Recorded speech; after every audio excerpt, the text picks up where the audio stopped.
It's time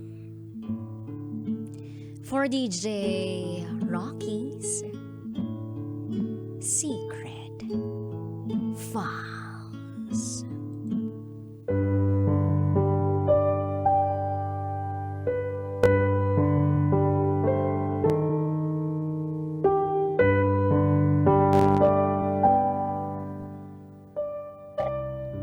Nabuntis ang girlfriend ko ng kanyang amo.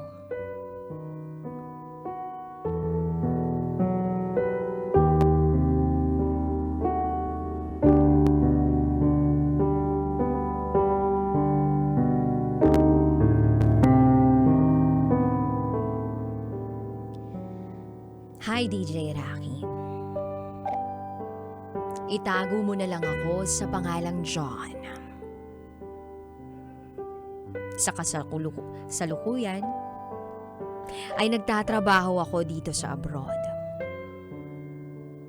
Sana ay mapagbigyan ninyo itong sulat ko na ito. Dahil gusto ko lang ilabas ang bigat ng nararamdaman ko. Gusto ko ring humingi ng payo at opinyon mula sa iyo. Ito ang aking secret file.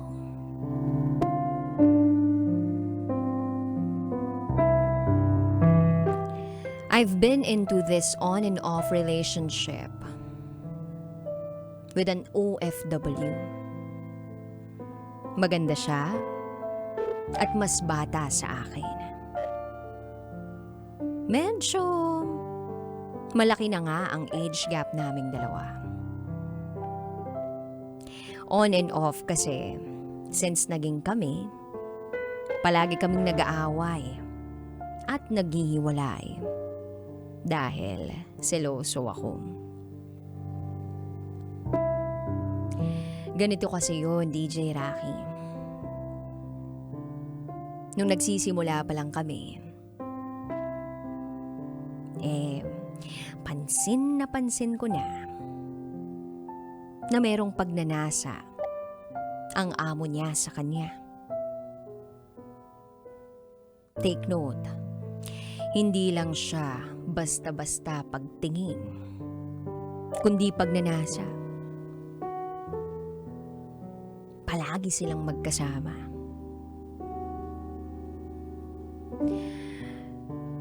Tinanong ko siya tungkol dito. At itinatanggi niya sa akin ang mga paratang ko o kung ano man ang nauobserbahan ko. Wala naman raw ibang nangyayari sa kanila. Isa pa, may asawa ang amo niya. Kaya hindi raw niya ito papatulan. Naikwento niya minsan na nagtangka ang amo niya sa kanya.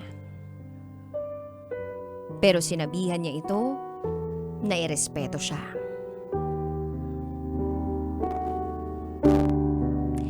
Alam namin na babaero ang amo niya, na kahit may asawa na ito, ay nililigawan pa yung ibang mga empleyadong babae. Pero sa kabila ng lahat ng ito, palagi pa rin silang magkasama. Kahit sa paglabas, siya ang pinipili ng amo niyang lalaki na kasama. At doon ako nati-trigger, DJ Rocky, na humahantong sa pag-aaway namin.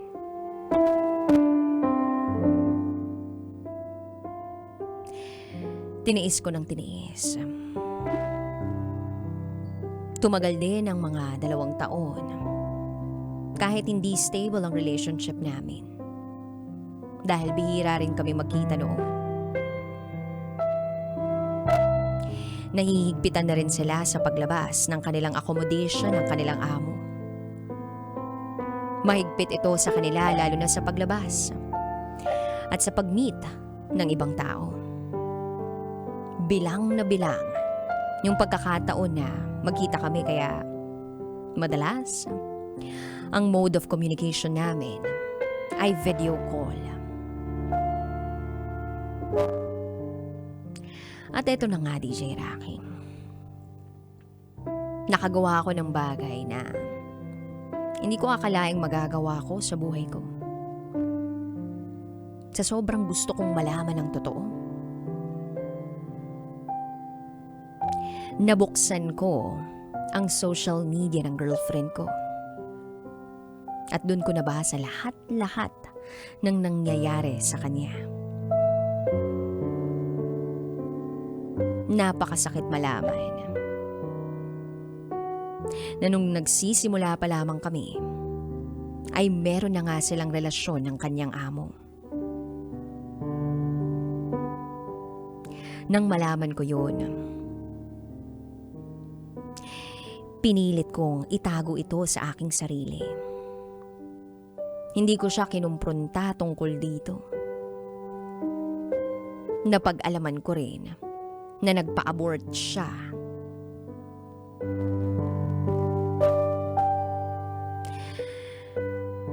At ang ama ay ang kanyang amo. Yes, DJ Rocky.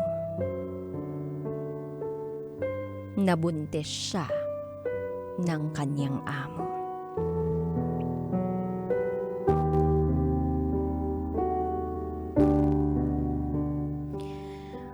Kung tutuusin, hindi na ako dapat masaktan.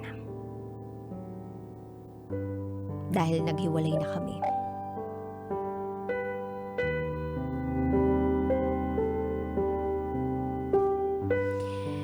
Ang hindi alam ng aking ex-girlfriend ay until now, may access pa rin ako sa kanyang social media account. Nalaman ko rin na pinapadalhan siya ng pera ng amo niya. Nalaman ito ng kanyang pamilya at halos itakwil siya sa ginagawa niya. Nangako siya na hindi na uulit pa at iiwasan na ang amo niya. Sa kabila ng kanyang mga salita, ay tuloy pa rin siya. Kasinungalingan lang ang lahat. Dahil may lihim na relasyon pa rin sila ng kanyang amo.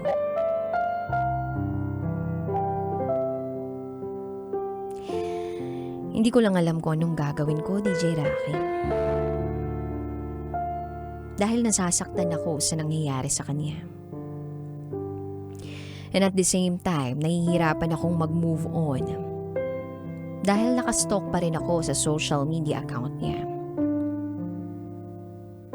Kumbaga, mixed feelings, mixed emotions.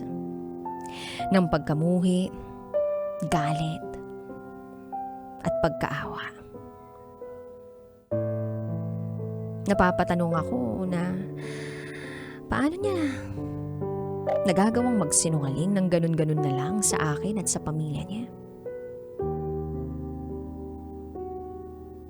Kating-kati na akong isumbong ang ginagawa niya sa kanyang pamilya. Pero natatakot ako dahil alam ko na mali rin yung ginagawa ko na pagbukas ng kanyang social media account. At natatakot din ako na baka tuluyan na siyang itakwil ng mga ito.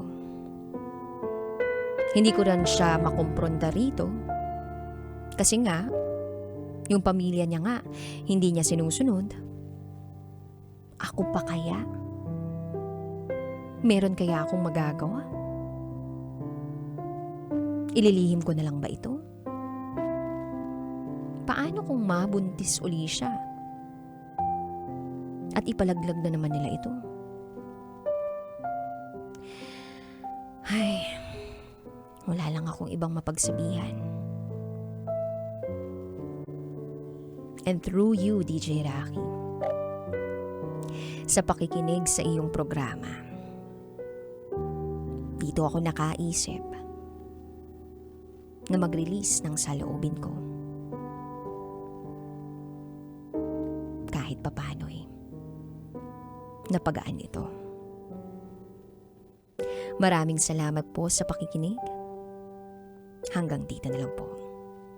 Muli, ako si John. At ito, ang aking secret file.